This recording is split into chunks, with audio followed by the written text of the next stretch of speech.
Desbridamento mecânico que confunde muito com desbridamento instrumental, muito. Várias vezes eu escuto vocês falarem, vários enfermeiros e enfermeiras falarem, não, eu fiz aqui um desbridamento mecânico com a lâmina, aí eu, peraí, calma, desbridamento mecânico não é com a lâmina. Lâmina é desbridamento instrumental, tá, minha gente? Para a gente não confundir. O desbridamento mecânico, a gente tem alguns tipos de desbridamento mecânico, que é com soro, jato de soro é um desbridamento mecânico, molhar a gaze com o soro, com a solução de PHMB e esfregar ali no leito da ferida é um tipo de desbridamento mecânico. Existem bacias que se coloca água para poder fazer uma hidroterapia, né? E aí faz um movimento ali na água, naquela bacia, com motor, né? Com uma bomba, que esse movimento brusco da água também faz um desbridamento mecânico, tá?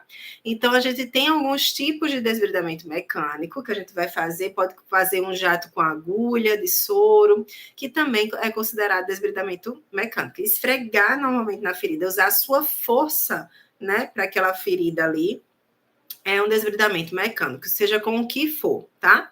Já o desbridamento instrumental, ele vai ser com a lâmina de bisturi. Então, no desbridamento instrumental, a gente também tem tipos de desbridamento aí. Vocês percebem como eu tô falando? Eu tô falando de métodos de desbridamento, que são os gerais que eu tô falando, e os tipos de desbridamento, que são técnicas também de desbridamento, a gente vai entender em cada um desses desbridamentos, que às vezes tem subgrupos, né? Subdivisões. E aí, por exemplo, o instrumental, a gente tem essas técnicas de desbridamento, os tipos, que é a técnica de cover, a técnica de slice, a técnica de square, a escarotomia também, tá? Que a gente pode entender até que a escarotomia com a técnica de square é praticamente a mesma coisa. E aí a gente tem a tendência de alguns consensos nem colocar a escarotomia, a gente só coloca essas três, tá? Técnica de square, técnica de cover e técnica de slice.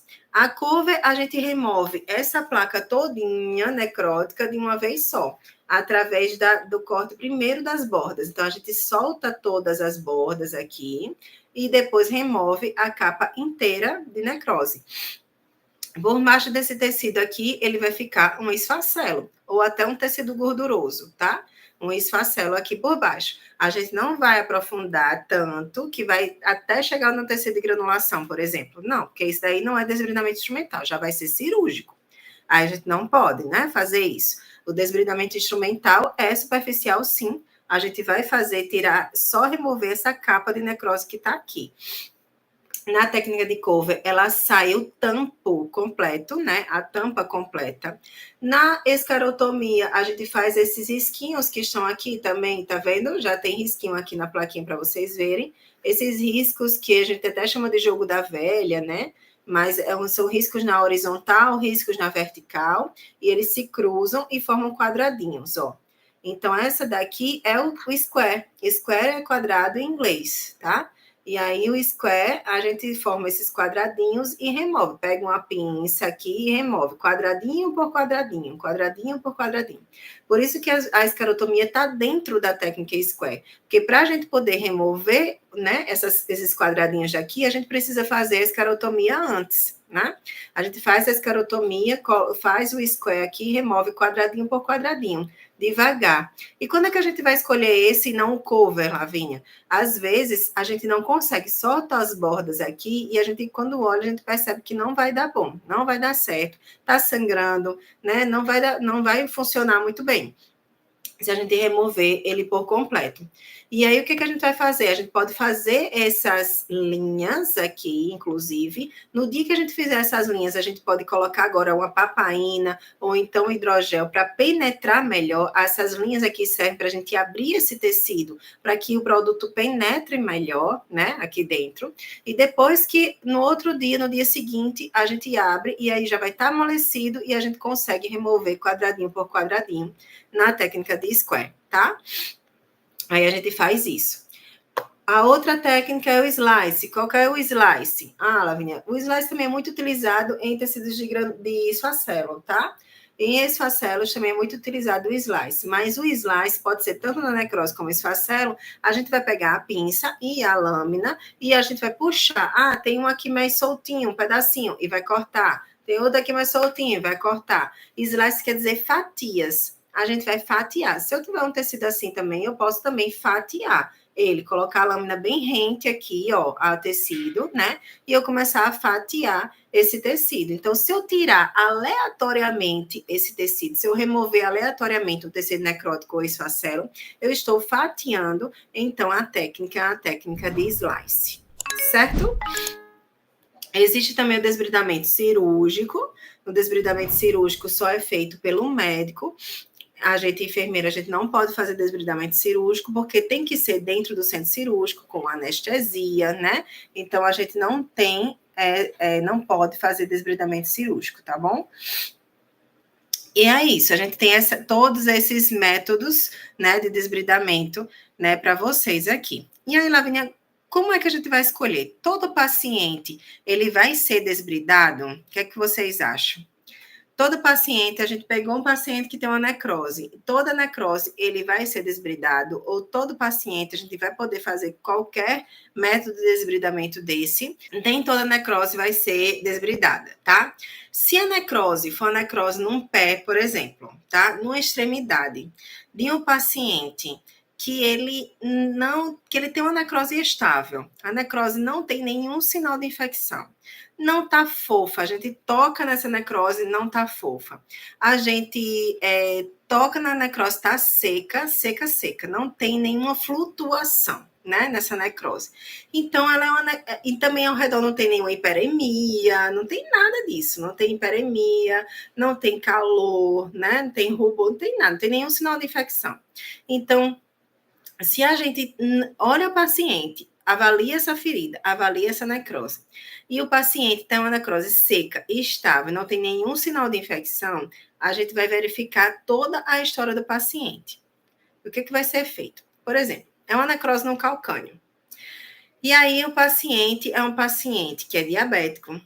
O paciente é um paciente que, quando a gente vai avaliar o pulso, a palpação ali do pulso e a perfusão, o paciente tem um pulso reduzido, o paciente reclama de muita dor e o paciente não tem uma perfusão muito boa. E aí, né? A gente tem uma anamnese aí que a gente fez no paciente e a gente descobriu algumas coisas desse paciente. Primeiro de tudo, paciente diabético, ele tem muita propensão, muito risco de ter uma obstrução arterial, tá? Uma doença arterial. Porque, gente, quanto mais alta a glicemia do paciente, mais essa glicose solta ali no sangue, circulando ali no sangue, faz com que as placas de gordura elas façam aderência no vaso, tá? Na artéria. Então, elas se acumulam, essas placas de gordura, dentro da artéria. E vai fazer, fechamento dessa artéria, vai diminuir o lumen dessa artéria e diminuir a passagem do oxigênio para dentro desse vaso, certo? Então, se está diminuindo a oxigenação, eu tenho uma doença arterial aí nesse paciente, então já acende o meu alerta. Paciente diabético, ele tem um risco maior de ter uma doença arterial. Então, ele pode ter alguma obstrução aí que está diminuindo o fluxo para essa ferida. Isso por quê? Porque se a ferida tem uma necrose, é sinal de que não está bem nutrida, né? Aquele tecido morreu. Morreu por quê? Porque não tem irrigação sanguínea para o local, porque não tem oxigenação, né, naquele tecido. Morreu por quê? Rompeu só os capilares, foi um tecido, foi uma úlcera por pressão que rompeu só os capilares ali, morreu aquele tecido só daquela região ali ao redor, por conta dos capilares, por conta dessa pressão, mas o paciente, ele tem um fluxo sanguíneo adequado? Tem que avaliar, tá? O paciente diabético, ele tem maior risco, né, de ter um fluxo sanguíneo mais reduzido para o local. E aí você palpou, já sentiu que realmente o pulso está fraco, o pulso está filiforme. Então, poxa, o que eu estava suspeitando pode ser, porque aqui o fluxo ele está diminuído, ele está reduzido. Então, eu fiz uma avaliação desse paciente. E, ao mesmo tempo, perfusão também, não está chegando sangue direito ali, né? Não está chegando. E, ao mesmo tempo, o paciente está com muita dor. Dor, minha gente, dor exacerbada e exagerada. Prestem atenção no paciente que tem dor. O paciente que tem dor, ele não está simplesmente ali, tá com frescura, porque esse paciente sente mais dor do que as outras pessoas. Tem paciente que tem sensibilidade diferente. Não é só isso. Paciente que sente dor, ele também tem um risco mais elevado de ter uma doença arterial. Essa dor, minha gente, é muito comum no paciente que tem úlceras arteriais, que tem doença arterial, tá? Então, a gente, acende o alerta quando a gente faz a anamnese do paciente. Acende o alerta quando a gente entende que esse paciente pode ter uma insuficiência arterial. E aí, Lavínia, você falou tudo isso para quê? Porque se o paciente tiver uma insuficiência arterial, minha gente, vocês concordam que se eu tirar essa necrose, né, eu desbridar essa necrose, eu vou. Como é que vai cicatrizar? Me digam. Eu tirei essa necrose, como é que vai cicatrizar se não chega sangue, se não chega oxigênio para essa ferida? Aí, o que foi que eu fiz? Eu abri uma porta de entrada para bactérias. Para as bactérias se proliferarem, para aparecer uma infecção que não tinha, porque estava só com necrose ali. Lembra que eu falei necrose estável, sem sinais de infecção? Então, não existia infecção nenhuma ali. Então, tá tudo certo. Eu vou abrir uma porta de entrada ali para uma situação, né, para as bactérias ali se proliferarem e eu ter uma infecção, inclusive ter uma infecção generalizada no popular, né, um risco de sepse ali para o paciente e um risco de óbito para o paciente. Então, como que eu vou olhar só para a ferida? E eu não vou avaliar o paciente como um todo. Aconteceu já comigo de eu ir avaliar uma paciente em domicílio e ela tá com muita dor no calcânio, exatamente no calcânio. Com uma. Não era no calcânio? Acho que era no calcânio. Aí tava com muita dor já. E eu perguntei, tá usando o quê? Tô usando hidrogel. E quem passou? O médico. Que médico? O vascular. Se o vascular passou um hidrogel nessa ferida, ele fez ultrassom. Não fez ultrassom. Não viu não se ela tem insuficiência arterial, um ultrassom Doppler arterial, para ver como é que tá essa artéria dela. Não fez não. Palpei, quase não tinha pulso o pé da paciente. Aí eu disse, ele vai precisar fazer uma ultrassom arterial. Porque não adianta ficar fazendo desbridamento na ferida que não chega oxigênio para essa ferida. Precisa restabelecer esse fluxo. Não, ele passou o hidrogel mesmo, porque disse que tinha que tirar esse tecido aí, preto.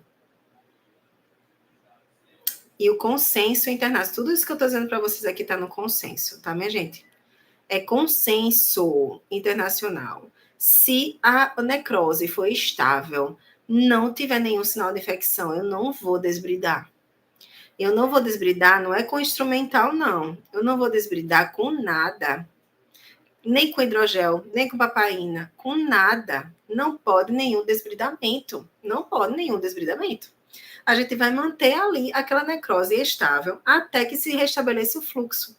Eu já vi paciente, minha gente, que vive muitos anos, muito tempo de vida, com a necrose ali, no calcânio, estável, e não tem contraindicação de desobstruir, porque é muito idoso, não pode fazer uma cirurgia, e fica ali.